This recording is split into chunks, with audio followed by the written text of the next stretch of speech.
बिस्मिल्लाहिर्रहमानिर्रहीम। अस्सलाम वालेकुम नाज़रीन। एक अहम ख़बर है आपके लिए और इस ख़बर की अहमियत बहुत ज़्यादा है पाकिस्तान की पॉलिटिक्स के लिए, पाकिस्तान के पॉलिटिकल फ्यूचर के लिए। इस वक्त जो कुछ हो रहा है आपको पता है, जिस तरीके से एक कन्फ्रंटेशन है हुकूमत के दरमियान, अपोजिशन के दरमियान, अदम एतमाद की तहरीक के ऊपर, और फिर कि हमारी फ्यूचर में डेमोक्रेसी कैसे होनी चाहिए, पॉलिटिक्स क्या कैसी होनी चाहिए। क्या यही तमाशा जो हम पिछले कितने अरसे से पाकिस्तान में देख रहे हैं कि जी एक गवर्नमेंट आती है, फिर अपोजिशन उस गवर्नमेंट को ख़त्म करने के लिए हर किस्म का हरबा इस्तेमाल करती है, फिर इस्टेब्लिशमेंट की भी बीच में इंटरफेरेंस आपको नज़र आती है और सारा कुछ। और ये खेल ऐसा है कि जिससे हमारी कोई डायरेक्शन नहीं बन रही, और कभी हम किस तरफ चले जाते हैं, कभी किस तरफ चले जाते हैं। हमारे इंस्टीट्यूशन बिल्डिंग कोई नहीं, हमारे यहाँ रूल ऑफ लॉ कोई नहीं, यहाँ पे मेरिट की कोई किसी किस्म की कोई बात नहीं, हमारी इकॉनमी की हालत बड़ी ख़राब है। और जिस तरफ मतलब ओवरऑल आप हालात देखें गवर्नेंस के, और वो कोई भी गवर्नमेंट हो, ये मौजूदा हो, पिछली गवर्नमेंट्स हों, हमेशा यही शिकायतें रहती हैं कि गवर्नेंस ठीक नहीं है, करप्शन के हालात, करप्शन ज़ाहिर है इस मुल्क में विद एवरी पासिंग डे बढ़ती जा रही है। सो इस तरह के जो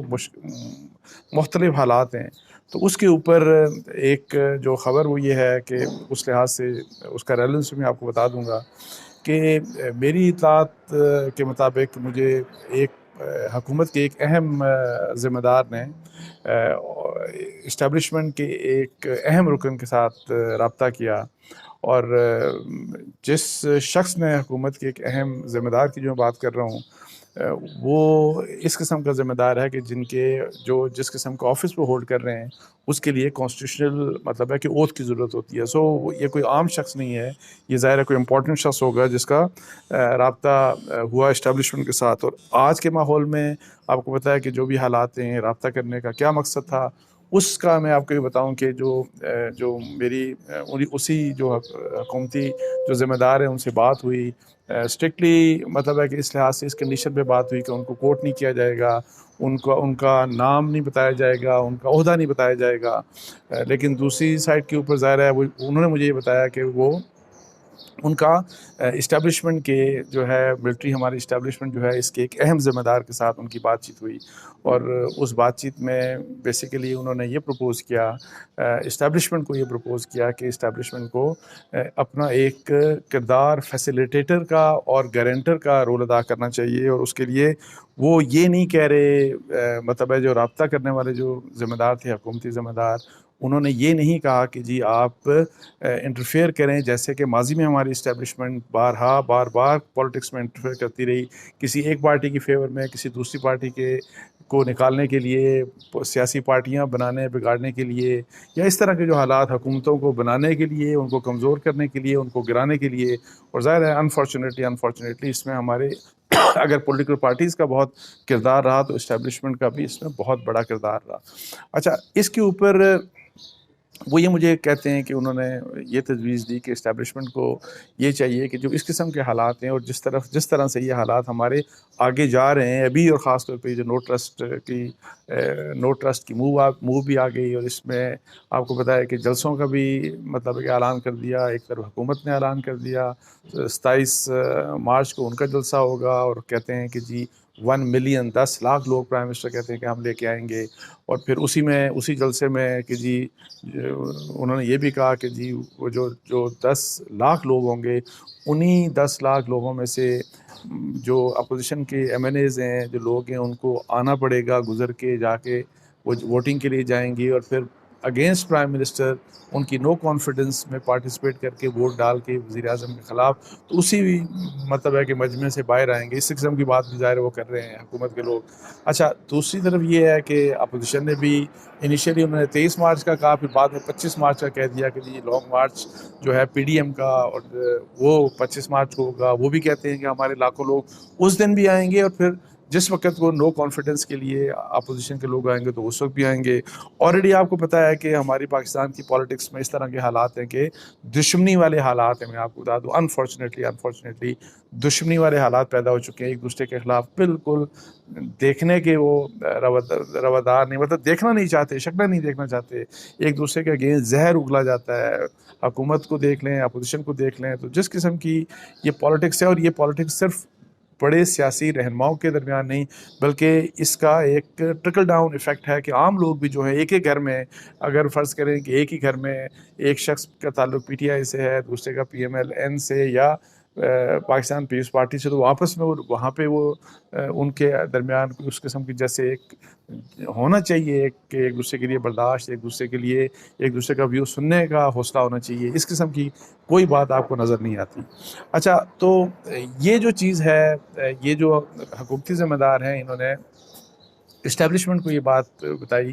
कि देखें कि इस तरह के जो हालात हैं ये, और फिर जो नो कॉन्फिडेंस होने जा रहा है, उनको ये ख़तरा है कि जिससे मज़ीद ये डिवीजन्स जो हैं, ये डिवाइसिव पॉलिटिक्स जो है पाकिस्तान को, ये जो तकसीम करने वाली, एक दूसरे से नफ़रत करने वाली, एक दूसरे के ख़िलाफ़ बिल्कुल बर्दाश्त ना करने वाली सियासत, ये मज़ीद आगे बढ़ेगी और इसका नेगेटिव इम्पैक्ट गवर्नेंस के ऊपर भी होगा, पाकिस्तान के ऊपर भी होगा, और ज़ाहिर है इसका इस्टेब्लिशमेंट के भी असर। ज़ाहिर है जब हालात पाकिस्तान के ख़राब होंगे, जब इस किस्म की चीज़ होगी, तो इसका असर हर एक के ऊपर होगा, उससे कोई बच नहीं सकता, इस्टेब्लिशमेंट समेत।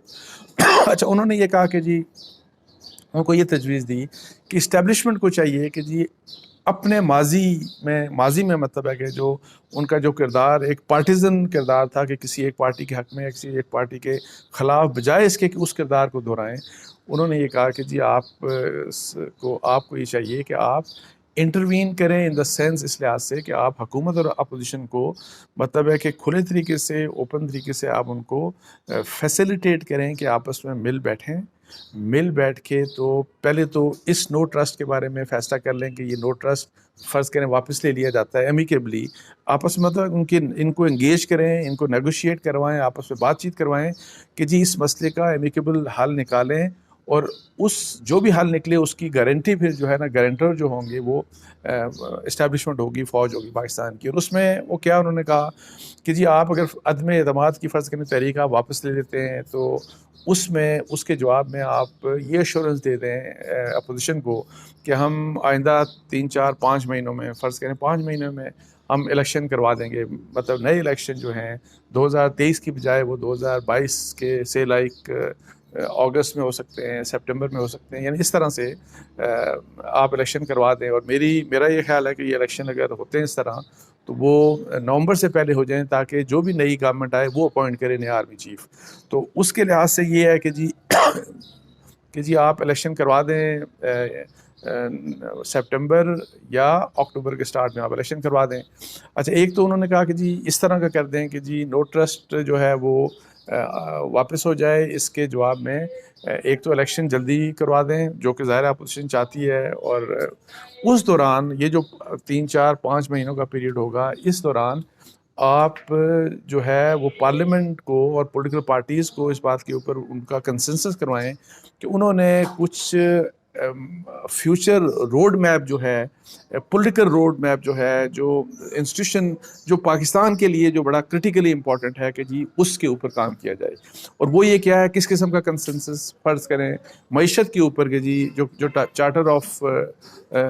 इकॉनमी की बात की जाती है कि जी मईशत के ऊपर एक चार्टर सबसे पहले उसके ऊपर एग्रीमेंट एक साइन किया जाए कि माशी पॉलिसियाँ पाकिस्तान की कैसी होनी चाहिए। इसके ऊपर तमाम पॉलिटिकल पार्टीज़ जो हैं वो एक पेज के ऊपर आ जाएं और एक एग्रीमेंट कर लें, ताकि हर रोज़ जो नई नई पॉलिसियाँ आती हैं, और एक हुकूमत फ़र्ज़ करें एमनेस्टी देती है तो अपोजिशन कहती है कि ये चोरों के लिए दी जा रही है, फिर दूसरी हुकूमत देती है तो वही जब गवर्नमेंट जब अपोजिशन में जाती है वो मुखालफत कर देती है। तो ये जो मसाइल हैं ना, इस तरह के नहीं होने चाहिए। और फिर इसी तरीके से फ़र्ज़ करें कि हमारे बड़े बड़े इदारे हैं जो, और वो जो अरब रुपए जिनके ऊपर जो वाइट एलिफेंट्स जिनको बोलते हैं, और कौम का पैसा उनको उनको उनके ऊपर तबाह किया जा रहा है, ज़ाया किया जा रहा है, और वो परफॉर्म नहीं कर रहे, उनका फ्यूचर क्या होगा, एक कंसेंस। सो ओवरऑल एक इकोनॉमिक पॉलिसीज़ के ऊपर एक कंसेंसस इवॉल्व करें। इसके साथ साथ गवर्नेंस के लिए कि बेहतर गवर्नेंस कैसे की जाए, इसके ऊपर एक कंसेंसस करवा दें। चार्टर एक गवर्नेंस के ऊपर होना चाहिए। इसी तरीके से एक चार्टर जो है वो इंस्टीट्यूशन बिल्डिंग के ऊपर होना चाहिए कि पाकिस्तान में इदारों को कैसे मजबूत किया जाए, कॉन्स्टिट्यूशनल रूल को कैसे इंश्योर किया जाए कि कॉन्स्टिट्यूशनल रूल पाकिस्तान में जो है वो मजबूत हो। और इसी लिहाज से ये भी उन्होंने कहा कि जी आप अकाउंटेबिलिटी का ऐसा निज़ाम लेके आए कि जिसके ऊपर सारे एग्री करें, और जो जो डिलीवर करे, परफॉर्म करे, इस तरह का अकाउंटेबिलिटी जो नैब जिस तरह की अकाउंटेबिलिटी करती है कि जी प्रेशर के ऊपर, टेलीफोन कॉल्स के ऊपर, डिक्टेशन के ऊपर अपोनेंट्स को पकड़ना, ये वो, और बड़े बड़े केसेस, बहुत बड़े बड़े केसेस भी इनके पास आए, लेकिन किसी को कन्विक्शन नहीं करवा सकते। आप मुख्तलिफ पॉलिटिकल लीडर्स का देख लें, किसी एक सियासी लीडर को इन्होंने आज तक मतलब है कि सज़ा नहीं दिलवाई। फाइनलिटी मैं सुप्रीम कोर्ट के लेवल तक कह रहा हूँ, किसी से आज तक एक धेला रिकवर नहीं कर सके आज तक ये। तो ये क्या अकाउंटेबिलिटी का सिस्टम है? सो ऐसा अकाउंटेबिलिटी का सिस्टम लेके आए जिसके ऊपर सबका एतबार हो। तो ये इस तरह का है कि जी ये जो 4-5 महीने का पीरियड मिले आपको, तो इसमें आप इस तरह का कंसेंसस करवाएं पॉलिटिकल पार्टीज से, और उस कंसेंसस को फिर जो लेजिस्लेशन उसके लिए रिक्वायर्ड है, उसमें जो कवानीन बनाने हैं वो कवानीन बना लें। अगर फ़र्ज़ करें आइन में तरमीम करनी है तो आइन में तरमीम कर लें, ताकि इस मुल्क की कोई डायरेक्शन बने। ये जो खेल जिस तरह का हमारे यहाँ चल रहा है, और कभी पता नहीं होता कि कल क्या होगा, और अनफॉर्चुनेटली हमारा मुल्क तबाही की तरफ जा रहा है। तो ये जो इस किस्म की उन्होंने तजवीज़ दी, और अब देखते हैं कि इस्टेब्लिशमेंट इसके ऊपर क्या करती है, इस्टेब्लिशमेंट क्या इसके ऊपर कोई अपना मुस्बत रोल अदा करती है कि नहीं करती। और ये ओपन, मेरी रज़ाती राय में ये जो चीज़ होनी चाहिए बड़ी ओपन फेयर तरीके से, ट्रांसपेरेंट तरीके से होनी चाहिए। और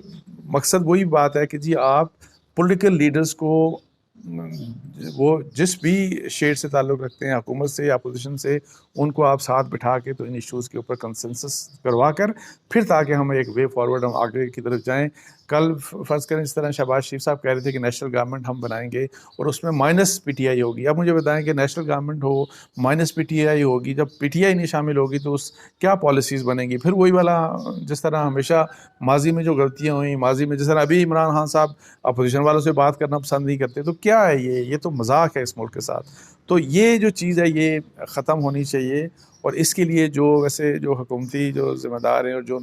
जिन्होंने ये इनिशिएटिव लिया, आई 100% मैं वैसे उनको इस बात के ऊपर एंडोर्स करता हूँ। तो अब देखते हैं कि आगे इसका जवाब पॉजिटिव मिलता है कि नहीं मिलता। तो इसके साथ ही मुझे इजाज़त दीजिए। जज़ाकल्लाह जी। अस्सलाम वालेकुम व रहमतुल्लाह।